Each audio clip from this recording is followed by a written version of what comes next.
Hey guys, I'm Shawn of WebPianoTeacher.com. Just wanted to show you real quick some cool Billy Joel things here in this song, Still Rock and Roll to Me. Let's take a look. We're going to start right here. What's the matter with the clothes I'm wearing? Can't you tell that my tie's too wide?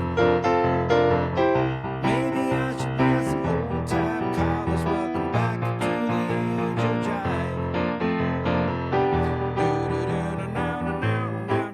Fun song. Okay, so guys, you all know this song doesn't have any piano in it. All right, what's a Billy Joel song without piano?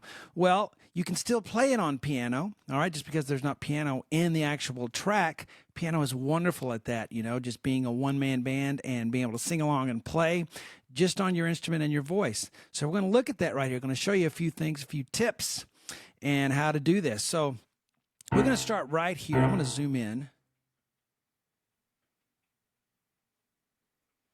And I'm kind of just, you know, starting right in the middle of this lesson series I just did on the website. By the way, you can try it out for $1 on their whole song. The solo in the middle, too. Cool piano solo. All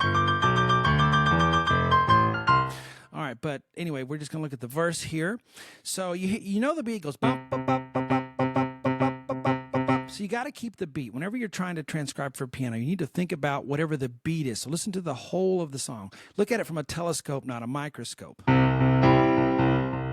Dun, dun, dun, dun, dun. Your left hand is the kick drum and the bass at the same time, okay? Bop, bop, bop, bop, bop, bop, bop, bop.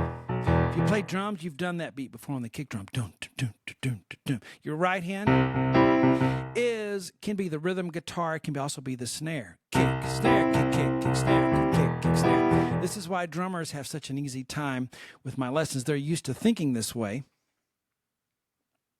Get that lined up.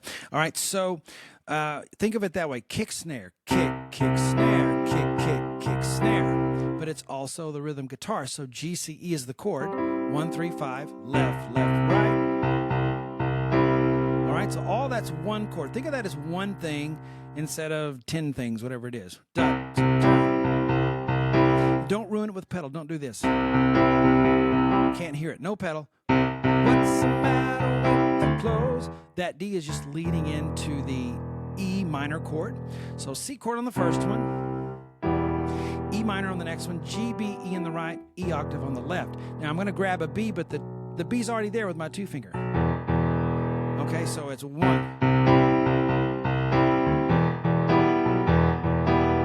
Okay, and really feel that dump, bump, bump, bump. What's the matter with the car I'm driving? All right, now we scroll down. We're going to do a little more here. Bump, and then Billy Joel goes to a B flat chord. Okay. Na, na, na, na, na, na. Now that's not in the track. Okay, it's a kind of a piano fill. So you got to do some creative things sometimes when you're transcribing for piano when there's no piano in the track. All right, so this is a common Billy Joel sounding thing to do. All right, so I'm going to show you that when we get there. B flat chord here, B flat octave in the left, F, B flat D in the right, kick, kick, snare, kick, kick, kick, snare. See that? Your left hand's the kick and the bass. Your right hand's the rhythm guitar, the chord, and the snare. And don't be so static, so close to the keys that you're just, don't play it that way. Move around.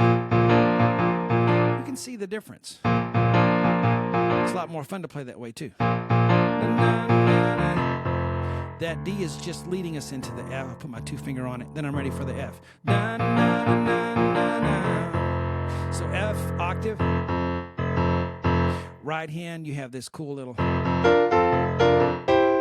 Okay, it's just D, F, B flat, 1, 2, 5. C, F, A, 1, 2, 4. Back to the B flat chord. And then an E, G, C chord, which is leading us to the next C chord in the next measure. If you ever hear a chord at the end of a measure and you go, that doesn't sound right, well, look at the next measure. It's probably leading you into the next chord. Okay,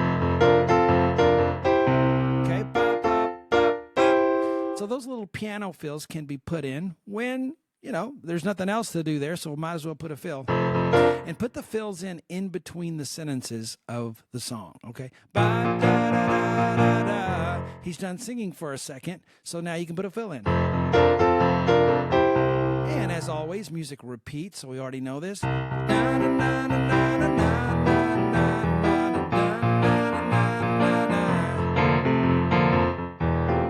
fill an octave lower or an octave higher.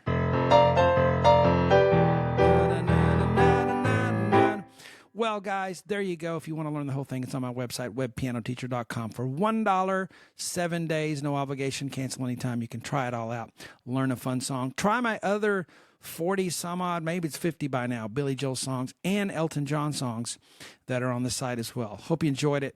Talk to you later.